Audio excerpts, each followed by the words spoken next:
Hello everyone, welcome to my channel. तो आज इस एग्जाम में हम बात करेंगे AIIMS Nagpur for grade second. So ये जो क्वेश्चन पेपर है इसके अंदर 100 क्वेश्चंस है, जिसमें से 80 क्वेश्चंस आपके नर्सिंग के हैं और रेस्ट आपका जो 20 क्वेश्चन है वो एप्टीट्यूड है और कंप्यूटर है। सो नर्सिंग के क्वेश्चंस के ऊपर बात करते हुए हम स्टार्ट करेंगे। So first question is disposable of expired cytotoxic drugs is by separate landfill disposable method. So ये आप यहाँ पे देख सकते हो, solid waste disposable sanitary landfill method. इसके अंदर क्या करते हैं हम लोग कि वेस्ट को बरी करते हैं into the ground and carefully piled into the mounts, और उसके ऊपर हम ऐसे पैकेट्स बना बना के हम उसको माउंट करते रहते हैं, एज यू कैन सी। ठीक है, layer by layer we will put this whole garbage. ठीक है, so this is the whole design to prevent the groundwater contamination and minimize soil and air pollution. So इससे soil और air pollution भी नहीं होगा। Next question is which is the most relevant knowledge about oxygen administration to a client with COPD? जो COPD के patients होते हैं उनके अंदर हमें कभी भी एक्सेस अमाउंट ऑफ ऑक्सीजन नहीं देना चाहिए। उसका रीजन क्या होता है कि उसकी वजह से CO2 रिटेंशन होने लग जाता है। सो ऑक्सीजन जहर है किन के लिए? COPD वाले पेशेंट्स के लिए। Oxygen at 1 to 2 ml per minute is given to maintain the hypoxic stimuli for breathing. सो हमेशा ऑक्सीजन का लेवल हमेशा कितना होना चाहिए? Below 2 litres. ये क्वेश्चन आपसे बार बार पूछा जाएगा, it's been asked for multiple times. Next question is lochia. Lochia से क्वेश्चन आया है। तो लोकिया आपके कितने टाइप के होते हैं? 3 टाइप के होते हैं, rubra, serosa and alba, right.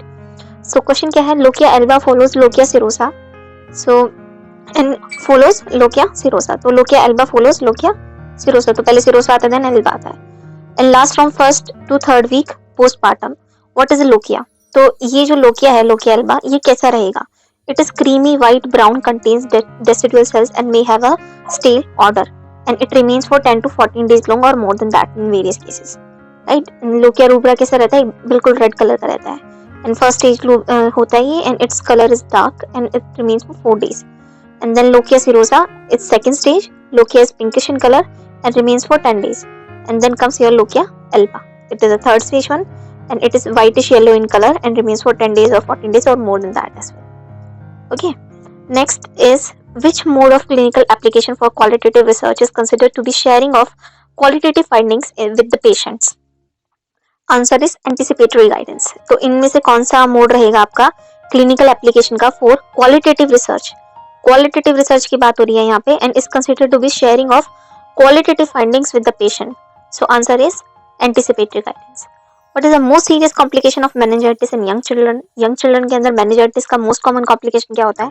Communicating hydrocephalus। और ये पिक्चर में आप देख सकते हो hydrocephalus कैसा होता है। Okay, so hydrocephalus baby ऐसा होता है। There is a fluid filled brain. Okay, then next question is epidemic dropsy. Epidemic dropsy is due to what? It's due to sanguinary. So ये आप यहाँ पे देख सकते हो क्लिनिकल रिप्रेजेंटेशन एक ड्रॉप्सी पर्सन की।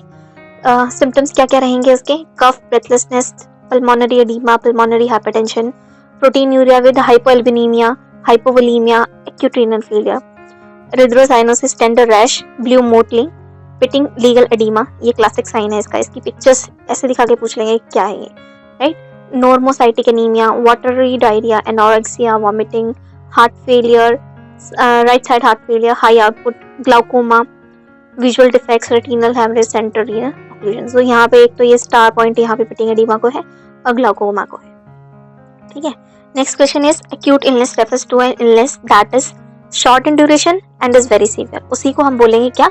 Acute illness which is short but severe. Next is inadequate intake by the pregnant women of which vitamin can cause NTD, neural tube defect. तो कौन सा विटामिन न्यूरल ट्यूब डिफेक्ट से related है जी? Folic acid है। और folic acid का आप बताइए मुझे कौन सा ये विटामिन कौन सा है? Vitamin B9। ओके, सो यहाँ पे आपके कुछ विटामिन हैं जो आप ये वाले भी आप यहाँ पे रीच आउट कर पाएंगे। विटामिन हमारे 2 टाइप के होते हैं, वाटर सोल्यूबल, फैट सोल्यूबल। ठीक है, वाटर सोल्यूबल में आपके कौन कौन से आते हैं? बी कॉम्प्लेक्स और नॉन बी। नॉन बी कौन सा रहेगा आपका? Vitamin C. विटामिन सी का दूसरा नाम एस्कॉर्बिक एसिड। इसके ऊपर भी आगे एक क्वेश्चन आएगा। ठीक है, विटामिन बी कॉम्प्लेक्स कौन से होते हैं आपके? ये सारे के सारे विटामिन। ठीक है, देन फैट सोल्यूबल ADEK, हमेशा याद रखना ये ADEK।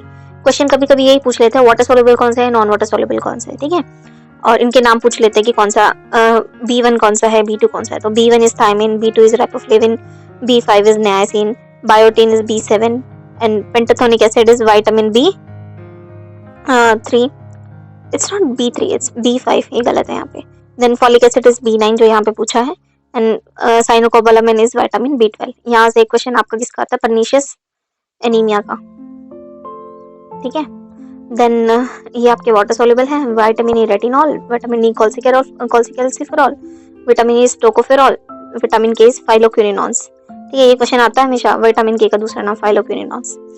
Calorie intake of a 1 year old child कितना रहेगा, 1000 kilo calories per day. Next question, modern concept of chemotherapy was proposed by whom, Joseph Lister. Next is in depression there is deficiency of which neurotransmitter, you will say 5-HT, ठीक है। ये depression से related होता है, बाकी सारे यहाँ पे लिखे हुए हैं। ACH आपका किससे रिलेटेड है, अल्जाइमर से, मतलब ACH की कमी होगी तो अल्जाइमर हो जाएगा। डोपामिन के अंदर पार्किंसंस है। Serotonin is related to depression and mood disorders and then norepinephrine is related to the mental disorder especially depression. Gamma is related to anxiety, हमेशा याद रखना, ठीक है। endorphins is related to the pain, ये सीधा सीधा question पूछा गया है, और endorphins is related to what, pain। so ये चार्ट आप देख सकते हो, इसको आप बाद में स्क्रीनशॉट लेके पढ़ भी सकते हैं। Next is major approaches in problem solving are inductive, deductive, analytic and synthetic. Okay, so these are the 4 approaches. Next is research ink block test, thematic apperception test. ये एक पर्सनालिटी सॉर्ट ऑफ टेस्ट है, ठीक है। And it's जो phenomena है ये कैसा है, इसका प्रोजेक्शन बेस्ड है। तो ये मैंने यहाँ पे एक लिस्ट डाउन किया हुआ है कि कौन कौन से टेस्ट आते हैं आपके मोस्टली साइकियाट्री के अंदर। तो यहाँ पे आप देख सकते हो पर्सनालिटी इन्वेंटरी पर्सनालिटी के लिए है, और जो ये क्वेश्चन आपसे पूछा है TAT और रिसर्च टेस्ट, ठीक है, ये रहा। सो ये आपका पर्सनालिटी टेस्ट है, ठीक है। पर्सनालिटी टेस्ट है, लेकिन इसका फिनोमिना कैसा रहेगा वो आप यहाँ पे देख सकते हो, प्रोजेक्टिव टेस्ट है तरीके का, ठीक है। देन ये वेरियस टेस्ट है जो आप देख सकते हो, बाद में आप एक स्क्रीनशॉट लेके इनको पढ़ लेना, ठीक है।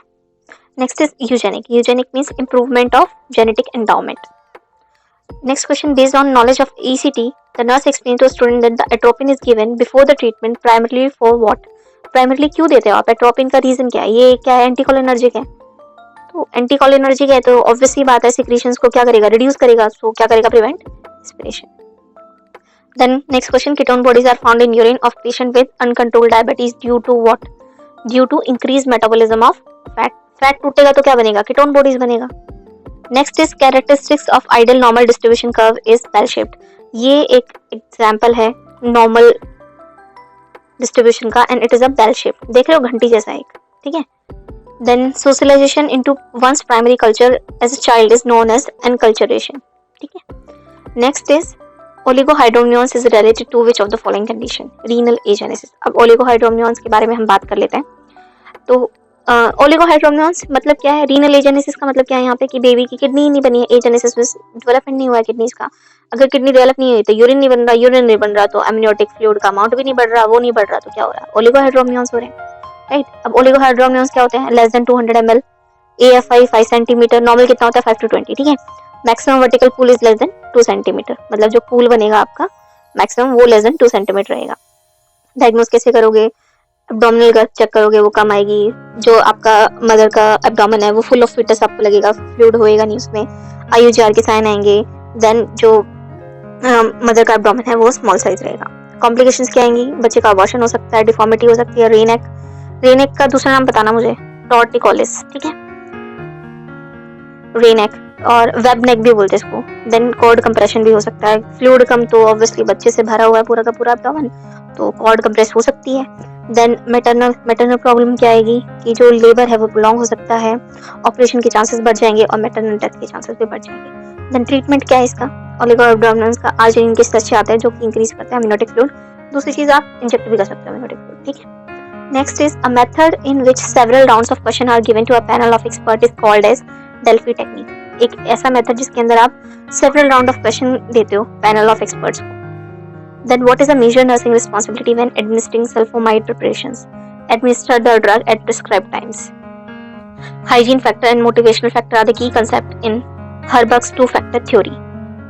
Next question is 34-year-old woman complains of pain due to lower abdominal cramping and her HCG is positive, urine HCG positive है or ultrasound reveals that she has intrauterine pregnancy, and then the patient said she is not sure whether to keep the pregnancy or not. So as a nurse, what is your next step? So आपको क्या करना है, क्या करोगे आप? मतलब आपको कोई ऐसे बोले कि she is confused that she want pregnancy or not, so उस केस में आपने क्या करना है? पेशेंट को काउंसिल करना है और रेफर करना है अप्रोप्रिएट काउंसिल को, अगर if you are not able to do that properly, ठीक है. Then junction at which an impulse travels from one neuron to another neuron is known as synapse. ये पिक्चर आप देख सकते हो, एक न्यूरॉन से दूसरे न्यूरॉन के थ्रू जब जाती है तो उसको क्या बोलते हैं? साइनेप्स बोलते हैं. ये जंक्शन, ठीक है. Next is the nurse is informed that a client with a large surgical incision is being transferred from ICU to surgical unit. What medication does the nurse anticipate physician will order for this client? तो आपने obviously vitamin A तो देगा नहीं, मेटाफॉन भी नहीं देगा, B complex भी नहीं, क्योंकि सर्जरी के बाद उसको क्या है? रिस्क ऑफ इन्फेक्शन के चांसेस है. विटामिन सी चाहिए. Vitamin C name is ascorbic acid. So then next is Henry Fayol के ऊपर क्वेश्चन आया हुआ है. फेमस 14 प्रिंसिपल ऑफ मैनेजमेंट से डायरेक्ट क्वेश्चन उठाया है. हेनरी फॉयल ने 14 प्रिंसिपल्स ऑफ मैनेजमेंट दिए थे. Next is the following develops as a result of nurse experience in specific clinical area, the time the nurse has been in practice, and the quality of relationship the nurse has formed with client. She will form the relationship with knowing clients. Next is ability of a person to readily recover from a stressful situation is known as resilience. Next is the following delusion are common in depression except. इनमें से 3 तो हैं लेकिन एक नहीं है. कौन सा नहीं? एक्सेप्ट. डिल्यूजन ऑफ ग्रैंडियर, ये कहाँ पे देखते हो आप? ये आपको देखने को मिलता है मेनिया के केसेस में, ठीक है. And delusion of persecution, nihilism, poverty, ये सब किसके अंदर देखने को मिलता है आपको? डिप्रेशन में. और परसिक्यूशन किसका क्लासिकल साइन है? स्कीजो का, ठीक है. स्कीजोफ्रेनिया में ये डिल्यूजन आपको मोस्टली देखने को मिलेगा. नेक्स्ट, जो इसकी मैं एक्सप्लेनेशन दे रही हूँ यहाँ पे, डिल्यूजन, हेलुसिनेशन और इल्यूजन, ये आपको क्लियर होना बहुत जरूरी है. अगर ये आपको क्लियर नहीं है कि डिल्यूजन, हेलुसिनेशन और इल्यूजन में क्या डिफरेंस है, तो आप बहुत सारे क्वेश्चंस के आंसर कर नहीं पाओगे जो इनसे रिलेटेड होंगे. तो delusion are the fixed false belief can't be corrected by logic and are not consistent with the culture and education of the patient. Hallucination क्या है? हेलुसिनेशन क्या है? फॉल्स सेंसरी परसेप्शन है, experience without real external stimuli. यहाँ पे हमेशा आपने याद रखना है कि कभी भी कोई एक्सटर्नल स्टिमुलाई नहीं होता हेलुसिनेशंस के अंदर. मतलब आवाजें सुनने दे रही हैं, ठीक है. ऑडिटरी हेलुसिनेशन आप बोल दो, स्मेल का ऑल्फैक्टरी हेलुसिनेशन बोल दो, किसी को स्मेल आ रही है लेकिन कुछ है नहीं, स्टिमुलाई कुछ नहीं है, आवाजें सुनाई दे रही है लेकिन कोई बोल नहीं रहा, ना कोई रेडियो चल रहा, ना कुछ और चल रहा है, ठीक है. उसको आप क्या बोलोगे? Hallucinations. So they are what? False sensory perception experienced without real external stimuli. So they are usually experienced as originated in outside world, not within the mind as imagination, ठीक है. The next is illusion. Illusion का मतलब क्या होता है? Miss परसेप्ट कर लेते हो आप. स्टिमुलाई तो प्रेजेंट रहेगा, कुछ ना कुछ प्रेजेंट तो रहेगा, लेकिन उसको आप क्या कर लोगे? एक्सटर्नल स्टिमुलाई तो रहेगा लेकिन उसको मिस परसेप्ट कर लोगे. रस्सी है वो, उसको सांप लगती है, that is illusion. Okay, next is the system of evaluation where an employee is measured against his or her co-worker is known as ranking. हमेशा आप रैंकिंग ही तो करते हो, जो एग्जाम आता है, जो रिजल्ट आता है, इवन उनमें भी हम रैंकिंग ही करते हैं उसको इवेल्युएट करने के लिए, right. Next is विस्ट्रल pleura. विस्ट्रल pleura क्या है? एक लंग्स की आउट मेम्ब्रेन है. सो यहाँ पे देख सकते हो visceral pleura. Visceral is inner one and parietal is outer one. So this is parietal pleura and between these two there is a pleural cavity. Okay, अच्छा, एक यहाँ से क्वेश्चन जो बहुत बार आता है कि कौन सा साइड कितने, उसमें कौन सी लंग, राइट और लेफ्ट, कौन सी लंग आपकी 3 लोब्स है और कौन सी बाइलोब्ड है. तो हमेशा इसको याद रखना 32 से, ठीक है. तो राइट वाली आपकी 3 है, 1 2 3, और लेफ्ट वाली आपकी सिर्फ 2 है, 1 and 2. A 22-year-old Megha comes to doctor because of missed menstrual period. She has hypothyroidism. For hypothyroidism, she is taking thyroxine. Also, she has artificial heart valve, for which she is taking Coumadin. And recently, she started tetracycline for acne. And urine HCG is positive. What is the following medication should the patient continue to take during pregnancy? That means the rest medicine, among all these medicines, she have to avoid all except one. That means एक medicine उसको continue रहेगी, बाकी उसको discontinue करनी है. तो वो कौन सी रहेंगी? Which of the following medication should the patient continue? Continue क्या रखेगी? थायरॉक्सिन. और क्या नहीं रखेगी? कॉमोडिन, दैट इज वारफरिन, ये नहीं देंगे. टेट्रासाइक्लिन नहीं देंगे. ओसीपीस नहीं देंगे बिकॉज वो प्रेग्नेंट है.